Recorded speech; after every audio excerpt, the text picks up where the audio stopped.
If you do not know how to become an abode of divine grace, there are other simpler ways of getting there. One simple way is to make your life into a giving. When I say a giving, I am not talking about… it is not to be understood as an act, because giving as an act is a deception. Because what can you give? Everything that we have, including this body, we have taken from this planet. What we can give is only a paltry part of what we have taken. Giving as an act could be very deceptive and could turn ugly. But if your giving is your way of being, if your way of being is giving, and your actions are only a manifestation of your way of being, there is no way to avoid that. If you establish your way of giving, when you open your heart to give, the grace of the divine invariably seeps in. That's inevitable. It is not what you give which makes the difference. It is just that for some reason you opened yourself up. That's what makes the difference. If you do not know how to simply sit here and become a doorway to the divine,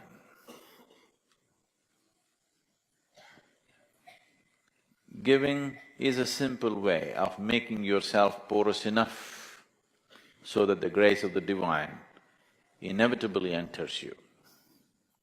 It is in setting boundaries that we have denied ourselves the possibility of the divine. Every time we hold back, we set boundaries. And when we set boundaries, we deny ourselves the ultimate possibility. If you become a constant state of giving, when I say a constant state of giving, if your every step and every breath is a process of giving, that is, you have made your life into a contribution, you will naturally arrive at a state of union which will set the necessary foundations for a cosmic possibility. It has been my fortune and privilege that at a very early age, I became a witness to a certain state of giving, a certain transaction which was beyond anybody's understanding who was there, including mine. I have told you, probably many of you, a few times, about my great-grandmother, who lived up to be 113 years of age.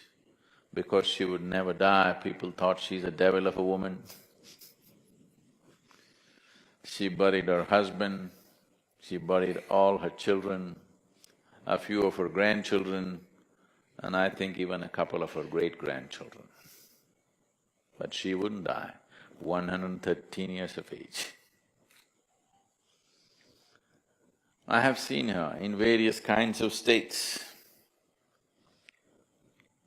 but it is her sense of giving which needs to be looked at. In the mornings, if she was given breakfast, she would always go about giving away at least 2/3 of it to the ants and the birds and the squirrels, particularly to the ants.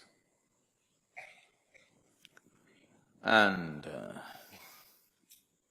there would be unsolicited advisors around who would say, she's throwing all her food around, this old woman will die without eating. They all died. She didn't. There are many days I've seen her, this little breakfast that was left in her plate, she would just hold in her hand and simply sit there, watching the ants eating.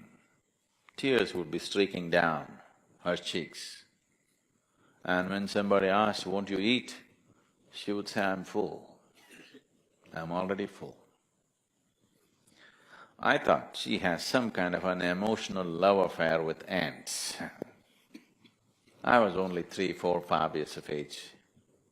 She was well over 100.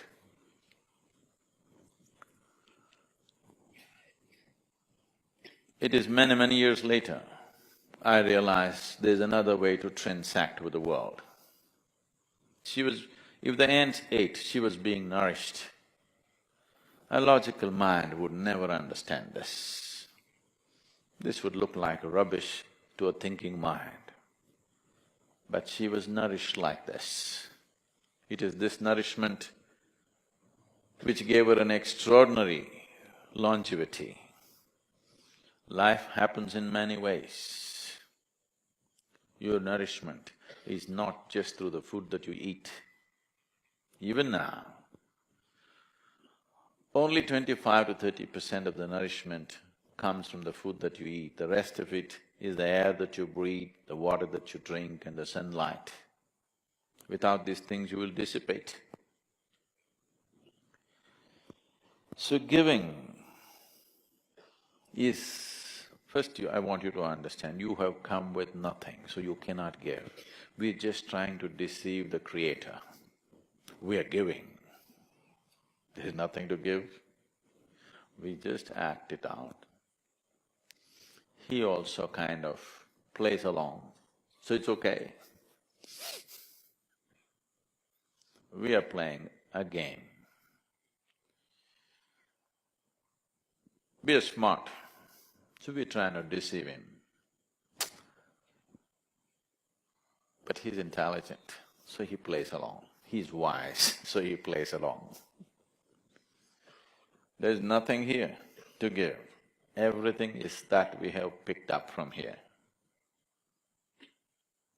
We take a lot and give little, and that's the only way you can live. Doesn't matter how much you give, what you have taken is bigger than what you have given, always. That's the only way life can be.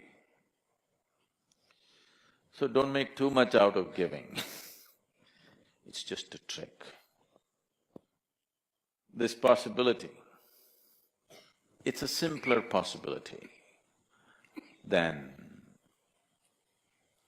if you do not know anything, if you do not know any other mode of opening yourself up to the creation. This is a simple possibility, just making every act, every breath into your process of giving, seeing how you can contribute to everything around you, no matter what you're doing. You will see,